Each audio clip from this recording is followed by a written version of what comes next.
Auction time. This is the 8G series auction. 8G01 is a point made from that Mexican stone that I bought. This is called Mexican Imperial Jasper. Mexican Green Imperial Jasper. Okay? I finally found what it was called.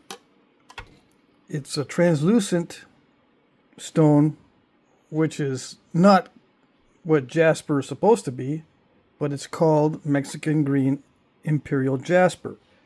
It's more like an opalized chert, and it naps better than almost anything else. I rate it a 9 on a scale of 1 to 10. When it has slight imperfections, it's a 9. When it doesn't have any imperfections, it's a 10, as far as nappability goes. And in looks. I think that's why this is so sought after. I didn't really realize what I was seeing when I first saw that batch that I bought. I should have bought the whole little pile of it, but I only bought a portion of that pile that Eric's Rocks had. Eric had this for sale. It doesn't come cheap, but like I said, if there's no imperfections in it, it's a 10 on a scale of 1 to 10. And that includes the looks. Okay? The only other thing that comes close is the perfect heat treats. Some of the Brazilian agates will nap really, really nice also, as an example. There are other examples, but as far as raw material, this is raw, straight from the ground, right? It's excellent. Anyways, what type of point is this? It looks like an Elko type point, which styles like this did exist south of the border into Mexico.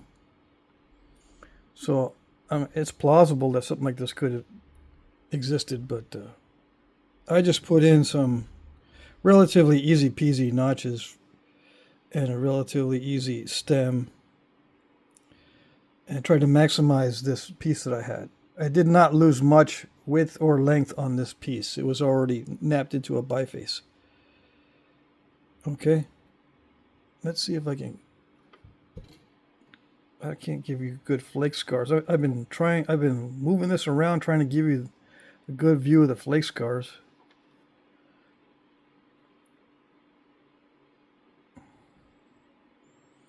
There was a little glitch in the middle there, and it was because it was an island, and I attacked it from all directions until finally I got it to pop out. But when you attack it in all directions, sometimes the flakes will tend to dive into the island, which that's what happened on this one. They'll try to dive under the island. I finally got it to pop out. I think it was, I don't know. I can't remember. I can't see which flake did it. Anyway, it's extremely cooperative material, so that's just me. There's no excuse for that little imperfection there. I should have been able to flake it just like this side. Oh well. Okay. How long is it? How much does it weigh? All that good stuff. Compare it to a lighter. Blah blah blah. Let's see. 2 5/16 by 1 3/8 compared to the size of a lighter. And the weight.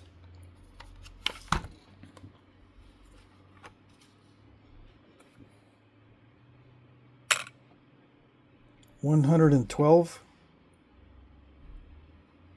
Can you see? No? Maybe zoom in. 112 grains, not grams. Okay. 8G02. This is it's a knife. If I'm making knives for myself, this is how I make them. I just wrap the lower portion with cordage. I put a little bit of I don't know what you call it here to keep the string from coming off the end.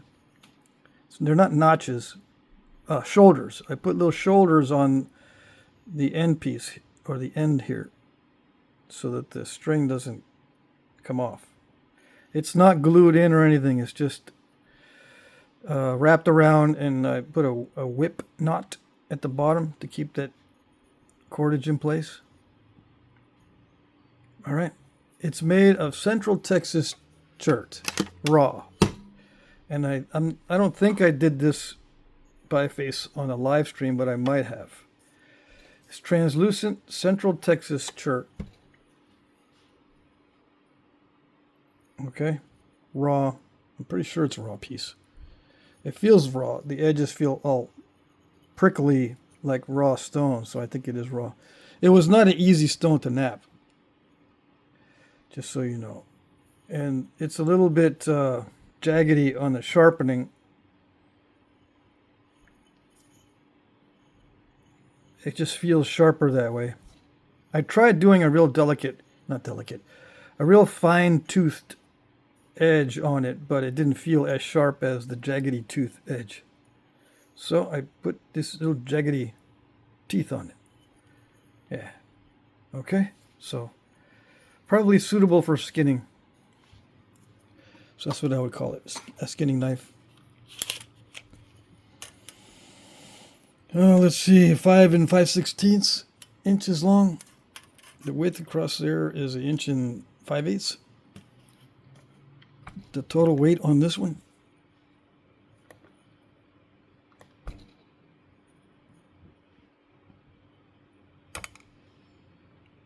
(820 grains, 18 grains. Just out of curiosity, we don't really need to know the weight on it. Okay, the flake scars are not that apparent because it is a raw piece, and raw stone is notorious for not showing the flake scars as well as the finer grained stones and heat treats. But you can still see the flake scars a little bit. Okay.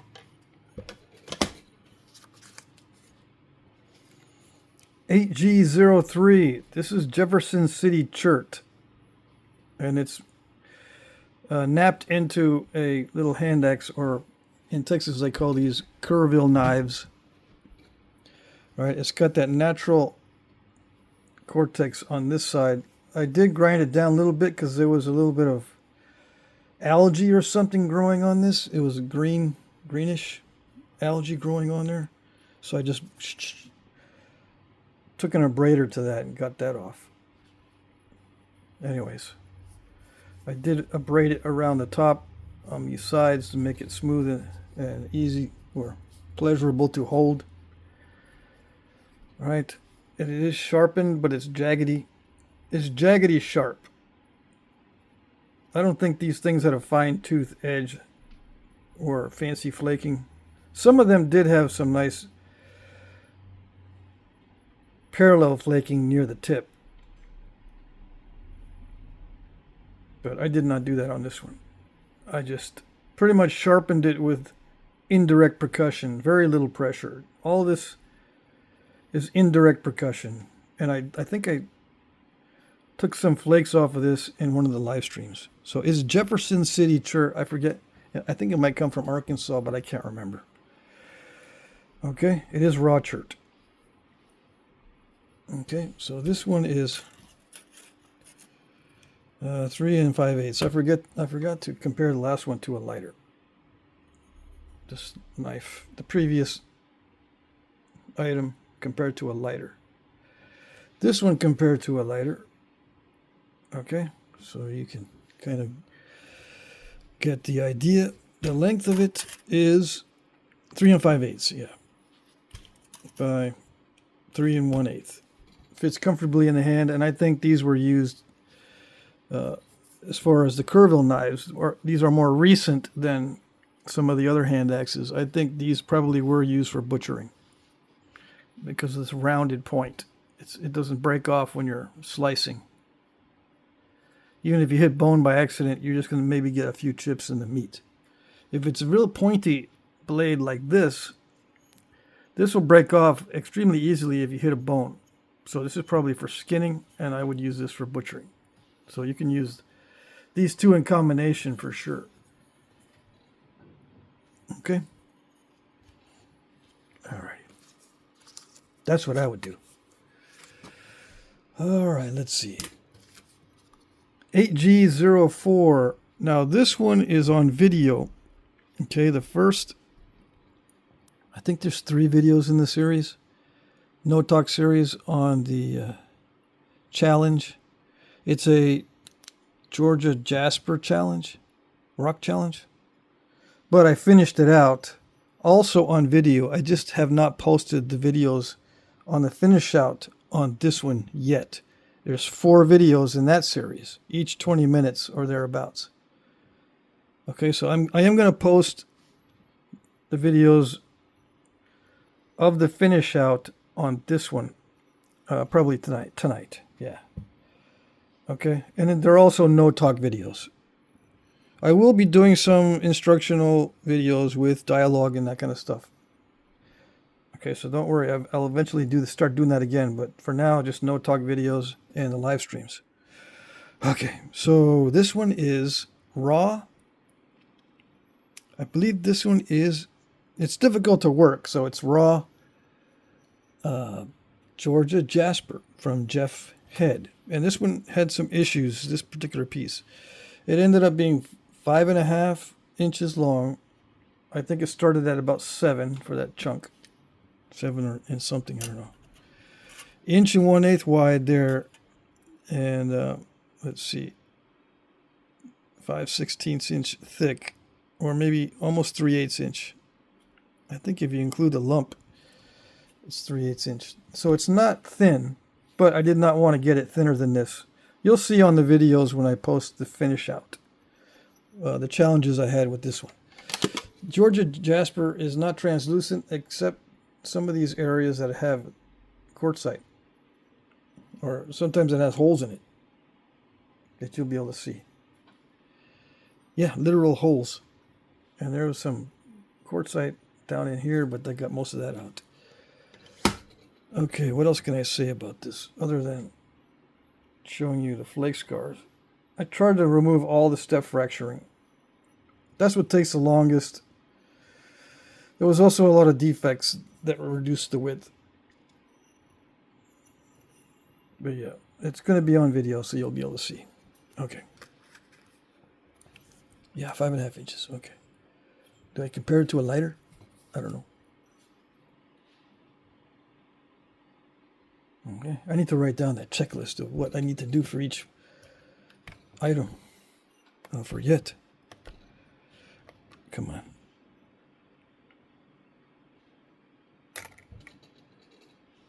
.602 grains, not grams.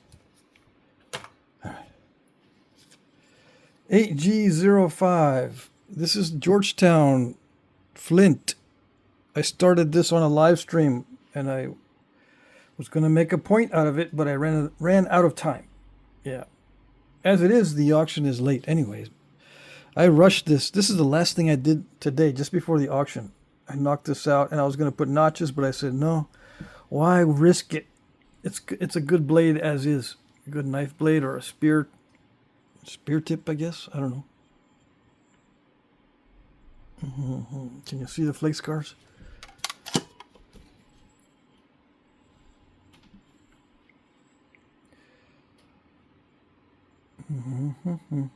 So it is raw Georgetown flint. I got this flint from Danny Collins. Danny Collins sent me a box of Georgetown to try out, and it's working really well. The only issues that I've had so far is some of the edges on the Georgetown that I received looks like they were damaged by quarry equipment. Quarry, Quarrry equipment.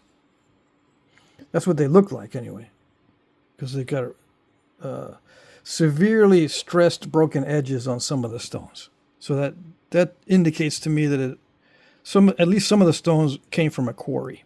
Yeah. All right, what's the measurements? Little over 5 inches by 2 inches. Okay. The weight on this one.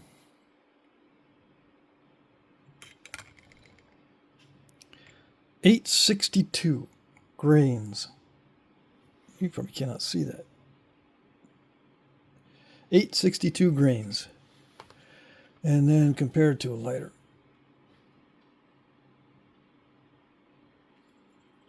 Okay. So the edge is sharpened. Some of the edge is indirect percussion sharpened, like down in here, but I pressure flaked the tip. And this I just picked at it. It's similar in sharpening technique to the other blade. The one that I turned into a knife. Similar sharpening technique. Where it's a little bit jaggedy. Okay. It's quick, that's why I did it that way. Yeah. It's not fancy, it's just quick. And it does an effective job. Yeah. Okay, all right. Last but not least, 8G06, the box of Brooks and bifaces. Okay, let's take them all out. Let's see what I got. I'm not sure exactly what I put in here. A variety of stuff. Okay, what do I got? Let's see if I can. I probably have to label some of this, or you can just watch the video. I don't want to label because it might interfere with the napping. You know, you don't want writing on your finished points. Okay. All right, some of these are translucent, some of them are not. Okay, so this is Knife River Flint, KRF, or Knife River Flint. I snapped it this morning, trying to thin it down even more. Yeah, my mistake. There's no defects in the stone. I got this one from Marty, or Buckskin NYB, and there were no defects in this particular piece. That was my fault. I slammed it too hard with the indirect percussion. All it takes is a little bit too much. It broke unexpectedly. Yeah. Because it doesn't appear to be thinner in that area. I mean, there might be a decrease in thinness suddenly, which also contributes to snappage. See that there is a decrease suddenly in thickness. Anyway, that's Knife River Flint. The total length, if it was still intact, 3 1/4 compared to a lighter. I'll put the lighter right here. Okay, so that's that one. This one is Wonderstone. I forget what it's called. I think this is raw Wonderstone. I got a bunch of this. I forget who. I mean, I think I know who gave it to me. I just don't want to make a mistake and say the wrong name. But yeah, it was a gift. I got some of this Wonderstone to try out. It needs to be heat treated. I don't know if it's heat treated or not. Okay. But to work well, it needs to be heat treated. I just don't know if this is heat treated. It's not heat treated to a high enough extent to make it easy to work. That's why it got snapped. Okay, so Wonderstone. I wonder what it is. This particular piece is a Perky Yeoman point attempt out of Onondaga, low grade. Yeah, Onondaga chert, low grade. This is Knife River Flint dark variety. See, there's different shades. You got this type and this type. This has a deeper, darker color. This one is more translucent than this one. You can tell near the tip also. This one has a deeper, darker color, and it works a little bit easier. I blew out the notch because that's my mistake. It's a typical newbie mistake. I did that when I was in a hurry. I think I also did that this morning. Yeah, I got up early to start napping and knock a bunch of points out. To try to knock a bunch of points out, and this is what I get. Yeah, I was not up to napping all week. I just felt like, no, if I nap today, I'm going to break everything. And then the next day rolls around. If I nap today, I'm going to break everything. And the next day rolls around. Oh, I guess it's Monday. I got to do the napping. And I end up breaking a bunch of stuff. So I broke this today. I messed up this one today. It's not that messed up. This is a heat treat Georgia Jasper from Jeff Head. I did mess it up. You don't see it anymore, but there was a bunch of crud in here. There's just a little remnant of the crud that I stepped and stacked a bunch of steps and stacks right there. That's the remnant. And it took away a lot of this side here, so I said, no, I'll just put it in broke some bifaces. And I didn't want to deal with this. It's got some inclusions in there, but it was relatively easy to nap because it is a heat treat. All right, this is typically heat treated to 500 degrees, this Georgia Jasper, but I'm not sure about this one, this particular piece. Anyway, this is Georgia Jasper heat treat. Nothing wrong with it. Okay, I just got tired of working with it. There is some defects. They're healed over. I would not go too much thinner than this because they can present weak spots. But anyway, 3 3/4. Okay. All right. So these two are also Georgia cherts. These are not Georgia Jasper. These 3 pieces are all from Jeff Head, different varieties of stuff that he offers. All right, this is a heat treat that contains some butterscotch and some swirl. This one I think is raw swirl chert. Georgia chert, Coastal Plains, Flint River, it's all the same.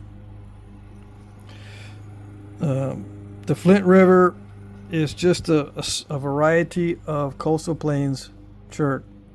And when I say Georgia, that means it's found in Georgia. Okay, so it's Georgia Coastal Plains, Flint River chert, and this one is swirl and butterscotch. This one is the swirl, and this one is the Jasper. This is raw, and this is a heat treat. Okay, all right.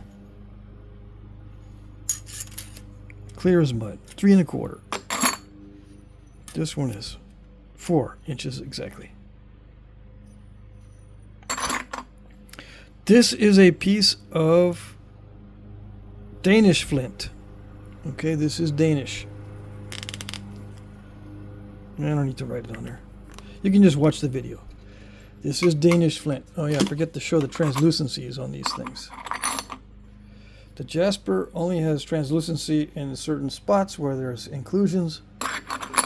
The swirl is not that translucent on the Coastal Plains, Georgia Flint River stuff.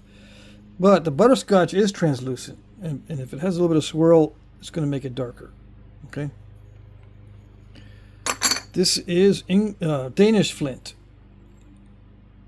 Excellent high-grade stuff. This is excellent.